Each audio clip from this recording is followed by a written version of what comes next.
أعوذ بالله من الشيطان الرجيم.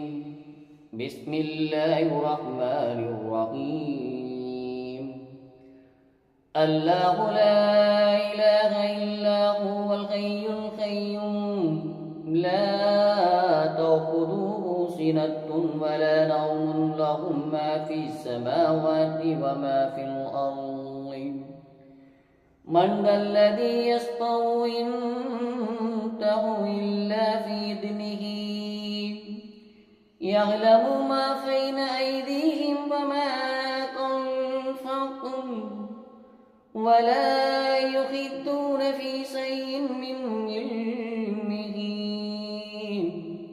إلا بما شاء وسع كرسيه السماوات والأرض ولا يئوده حفظهما وهو العلي العليم.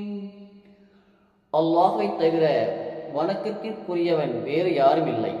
அவன் என்றென்றும் உயிருடன் இருப்பவன். அவனுக்கு சிறு உறக்கமோ ஆழ்ந்த உறக்கமோ ஏற்படாது. வானங்களில் உள்ளவையும் பூமியில் உள்ளவையும் அவனுக்கே உரியன. அவன் அனுமதித்தால் தவிர அவனிடம் யார்தான் பரிந்து பேச முடியும்? அவர்களுக்கு முன்னேயும் பின்னேயும் உள்ளதை அவன் அறிகிறான். அவன் அறிந்திருப்பவற்றில் எதையும் அவர்களால் அறிய முடியாது, அவன் நாடியதை தவிர. அவனது ஆசனம் வானங்களையும் பூமியையும் உள்ளடக்கும். அவ்விரண்டையும் பாதுகாப்பது அவனுக்கு சிரமமானது அன்று. அவன் உயர்ந்தவன், மகத்துவமிக்கவன். அத்தியாயம் 2 வசனம் 255 ஆயத்துல் குர்சி. தூங்குவதற்கு முன் ஆயத்துல் குர்சி எனப்படும் இந்த வசனத்தை ஓதிக்கொண்டால் விடியும் வரை அல்லாஹ்விடமிருந்து ஒரு பாதுகாவல் ஏற்படும். சைத்தான் நெருங்க மாட்டான் என்று நபிகள் நாயகம் ஸல்லல்லாஹு அலைஹி வஸல்லம் அவர்கள் கூறினார்கள். மேலும் கூறினார்கள், நீங்கள் படுக்கைக்கு செல்லும் போது ஆயத்துல் குர்சியை ஓதுங்கள். அவ்வாறு ஓதினால் உங்களுடன் பாதுகாவலர் வானவர் ஒருவர் இருந்து கொண்டே இருப்பார்.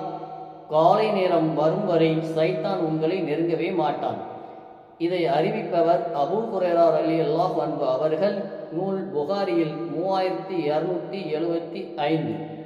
ஆகவே நாம் படுக்கைக்கு செல்லும் முன்பாக ஆயத்துல் குர்சியை ஓதும் பழக்கத்தை ஏற்படுத்திக் கொள்வோமாக. அஸ்ஸலாமு அலைக்கும்.